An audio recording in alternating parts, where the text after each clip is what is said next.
We go for Tract 11 at Elm Hollow on Bull Shoals Lake. Beautiful property.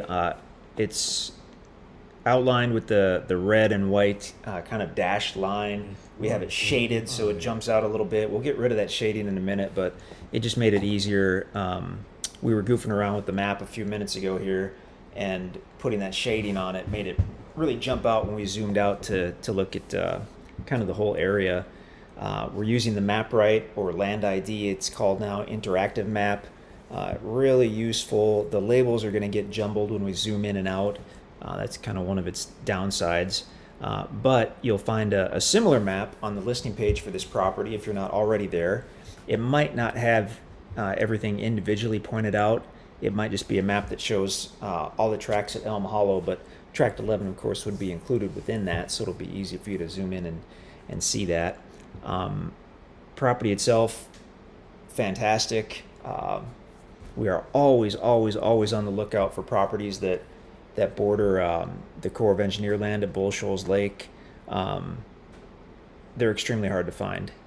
Extremely hard to find. In the couple decades, I guess, that we've been doing this, this is our second project we've been able to do that has frontage on the take line.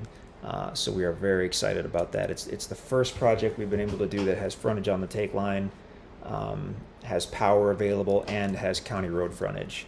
And we've only got 16 tracts here, so I wish we had a couple hundred, but there are only 16. That's just how it worked out. So when these are gone, they're gone. The entire east side of the property directly borders the take line. For about 180 feet, so about 180 feet of frontage on the take line at Bull Shoals Lake. If you're not familiar with Bull Shoals and some of the other lakes in the area that are maintained by the Army Corps of Engineers, they are controlled. This particular Bull Shoals Lake, in particular, the dam is way down in Arkansas. There's a massive dam that was built, I believe, in the 1950s. To back up this portion of the White River and turn it into Bull Shoals Lake. It was done for power generation and for flood control. And so the Army Corps of Engineers has the ability, of course, to raise and lower the water level by using the dam. And that's done, well, for one thing, for if they need to do maintenance on the dam, but more generally for power control, for power generation and flood control. And if we zoom out a bit, you'll see, and this is true for basically the entire lake, or 99.99% of it, you'll see this buffer strip around the water, the entire perimeter of the lake. It's shown as a brown shaded area here, and that's the Corps of Engineers Land. So the dividing line between private property and the Corps land is called the take line. And I believe I've been told that's because when they did this in the 1950s, they did have to use eminent domain to get all the land they needed. A lot of people were reasonable about parting with their land, a lot were not. And I'm sure the government didn't write blank checks, so I think a lot of people were probably unhappy. So they started calling it the take line. The government took their land as the take line. So that's where that came from. But as we look at this, you'll see that the government, the Corps of Engineers, now has the ability to raise and lower the water level, and it does not affect private properties anymore, because all the changes take place essentially within the shaded area. So it's not flooding people's homes. It's not wreaking havoc, because if they raise the water level 10 feet, then it's still, within the buffer strip. And it's kind of fun to look at. You'll see some areas where the buffer strip just barely extends past the water, and some areas where the buffer strip goes back a quarter mile, a half mile, and that all has to do with the topography of the land. So if it's very steep, let's look over here, for instance. If it's very steep, they probably don't need a quarter mile of land going back to be able to get the coverage they want. Whereas if you look at this peninsula, where maybe it's much more flat. If they raise the water level 10 feet, it might cover that entire area, so they have to go further back in that case. So that's why it kind of differs as you go around the lake. But because the Corp of Engineers Land is essentially public land, if you border that with your property, then it's much like if you were to border the National Forest. You get to physically go from your property into that public land and use it and enjoy it. So recreation, hunting, it's open for hunting. And obviously the big draw is it gives you access to the water. So having frontage on the take line on the core land gives you direct access to the water at Bull Shoals Lake. So in this case, when we're looking at Tract 11, zoom back in here. There we go. So you've got direct frontage. You can literally walk right from your property right to the water for fishing, for swimming. You could potentially put a little canoe or kayak if you could carry it to the water there. There are also numerous boat launches in the area as well, but just the fact that you can grab your fishing rod and walk right to the water from your property is pretty fantastic. So adds a ton of value to the property. Having the power there is unbelievable. Having the county road frontage is unbelievable. Those are just a few of the reasons why we've been so pumped about this project, and to be able to get the tracks ready that people can start to purchase them and enjoy them, and has been so exciting. Why don't we look at the topo map? And we'll try to keep this fairly short. That's the older topo. It's not quite as clear. Let's use the modern topo. That's a little more clear. So what this is showing us, if you look at the gray line, so going east from the gray line, which is the county road, you've got just a little bit of land on the east side, and then you're at the core land in the lake. So topo map shows that as you go east from the county road, it basically stays level until you get into that core land, and then it starts to slope down until you get to the water. And they, as we mentioned, they do change the water level at the dam. So depending on what they do there will depend upon where the water level is within the lake. But generally, if it's full or near full, it's going to be, I believe, about what you're seeing here. And that's deep enough that, well, someone's got a little boat in here, you can see. And then if the water level has lowered, because this is I don't know the name of this creek, but some creek that helps form the lake. I'm sure there are dozens of those, but I just don't know the name of this one. So even when the water level's low, that creek could be running. You could have some fish in there, I would think. We really haven't explored too much other than in the summertime getting our videos. And the summertime is generally when they're going to have that water level nice and high, because that's when a lot of people want to use the lake for their fishing and tubing and jet skis and all that good stuff. So going west from the county road, and I didn't even mention this little creek bed, but we've got this gravel creek bed which crosses over all the tracts on its way to the lake. It's going to be a wet weather creek bed, so it's beautiful. It's an authentic, ancient gravel creek bed with fossils and rock formations and all that good stuff, but it is not going to be year-round. We've been out there when it's been running. We've been out there when it's not. We've been out there when there's been just pools of water in the creek, and we've been out there when it's just been dry. So more often than not, it's not running, and there might be a few pools in the creek, but it certainly does run from time to time as well. The creek would be the lowest point on the property, naturally. So from the county road, as you go west, sloping down toward the creek bed, and why don't we go back to the topo, and obviously cross the creek bed, and it's going to start to slope back up. It looks like it starts to slope up quite gradually. If you look at the distance between these contour lines, that's indicating a gradual slope. And then as we get further toward the west side, the lines get a little closer, but they're not, looking at this, it's not what we would call steep. Sometimes the maps are not precise, and you might get out there and it could be more or less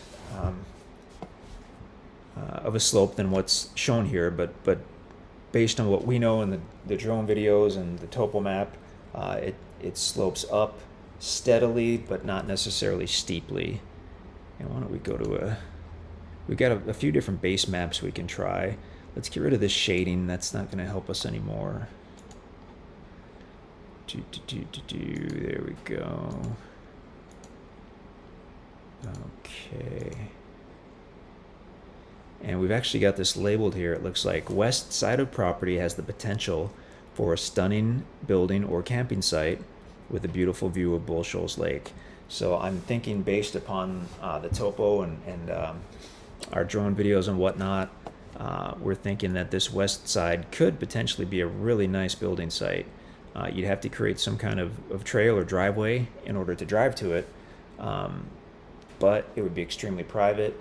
The topo indicates that it sits high enough that you could have a nice view, and as you look easterly, the land seems to slope down enough that you could be looking. You could be say here toward the west side and looking over the trees by the time you're looking a couple hundred feet east, because of the way the ground slopes down. So that's what could enable that view of Bull Shoals Lake. The dark line doesn't have any particular special meaning. The way they do it with contour lines on most topo maps. So this map, the elevation change between two contour lines is 20 feet. So between every 5 lines is 100 feet. So rather than making you have to count each individual line, if you were, zooming way out and looking at elevation changes, you can count from dark line to dark line and know that it's a 100-foot interval. So every 5th line is a darkened line. That's the only special thing about them. You can see the contour numbers here. That's feet above sea level. So we know that if we're starting down here just as a reference point, because there's a number there, that 900, this particular darkened line represents 900 feet above sea level. That's going to be essentially a little knoll or a peak. So sloping down from there, we go down to the next dark line, and that's 800. And that's one of the ones that's on the property. So the property at its highest we've got 800, and then the next line is 20. So at its highest, it's about 820 feet above sea level. And then at its lowest, where the creek is, we're going to have to count down. So we've got 800, 780, 760, 740. So about 740 feet roughly above sea level. So from its lowest point to its highest, you're looking at, what is that? 24, so about an 80-foot elevation change total. So yeah, has enough slope to be interesting, but not what we would call steep. Although people have different ideas about that. So check out the videos, do a site visit if you'd like before you make a down payment. That's certainly acceptable. So let's go back to satellite map. Nice tree cover on the property. We're going to have a mixture of hardwood and some cedar trees, maybe some pine as well. As we play with the different base maps, sometimes some of them will show the trees better than others. The Google map is generally the clearest, and oftentimes it's the one they keep updated the most, although not always. You can see a little bit of that creek bed. The power line, fantastic, having it directly across the property. I mean, that is so nice. And the other bonus about that power line is sometimes you'll have a power line and it'll be running across what would have been your prime building site. And it's kind of a bittersweet thing. It's like, well, that's great, there's power, but it's destroyed the usability of this particular site because you can't build under the power line because of the easement and whatnot. In this case, the power line is just by happenstance, it's running with the road more or less. So it's not eating up really any of your usable building space. Did we even discuss this yet? That this is the tract with the trail on it? I don't think we have. Man, there's just so much going on with this property. So Tract 11 is the one tract out here that has an existing trail that goes easterly and into the core land, and then right down to the shore of the lake. So we did talk about the trail down to the south here at the end of the county road, et cetera, that goes way down to that peninsula. Well, this trail on Tract 11 is a little different. Go back in here. So it comes off of the county road, goes easterly, and then within just a few hundred feet, you're in the Corp of Engineers Land, and then the trail actually goes right down to the water. And so we discovered that the very first time we went out to Elm Hollow when we were checking it out, before we had put everything together, we saw that little trail, and we drove our truck just right down to the water. There was a little spot where we could turn around, and it was really cool. And then shortly after we had actually finalized the purchase, we went back there, and there had been a couple of T-posts pounded right at the border between the private land and the Corp of Engineers Land. And so we don't know if the Corp of Engineers did that, or maybe it was the guy who had formerly owned the property. He was out of state, so we actually didn't get to communicate with him too much. So not sure about that. And it's just a couple green T-posts. I think you could drive your four-wheeler right around them. Although I believe you're not supposed to take a four-wheeler in the Corp of Engineers Land. Doesn't mean that we haven't seen hundreds and hundreds of people doing it, but something to be aware of. If you're going to decide to do that, just use caution and don't tear things up, obviously. Not that you would. So yeah, this is, let's go to a Google map. That's the most clear. Yeah, you can see it plain as day there. It's the only tract that actually has an existing trail that goes east and then into that core land and right down to the water. So that is not some kind of public easement for someone else to cross over the east side of your property. Just so you know, just because the trail's there doesn't give the public a right to use it. They would have a right once it's in the core land, but they would not have a right to cross your property without your permission there, that couple hundred feet or whatnot. So pretty cool situation. So yeah, thought we'd bring that up. I think you'll see that either in the drone video or the ground video. You'll see that trail. So that's a neat thing, we think. Okay. There's more we could talk about here, but we'll leave the rest within the listing page, so you can check that out. If you have any questions, you can give us a call. Really nice tract. I mean, you can't go wrong with any of these tracts. All 16 of them have their own unique features, but this happens to be one that is just super cool. The trail that goes to the water is awesome. Even if you just use it as a walking trail, I mean, it's pretty cool to have that right there, starting on your property. So yeah, I'm trying not to start talking again, because then it could be another 20 minutes. So we'll cut it short right here. That's Tract 11 at Elm Hollow. Beautiful property, complete instant owner financing, just like everything we sell through our website. If you have any questions, you can give us a call in the office, or you can shoot us an email. Either way, we would love to hear from you, and we'll talk about property. It's what we do.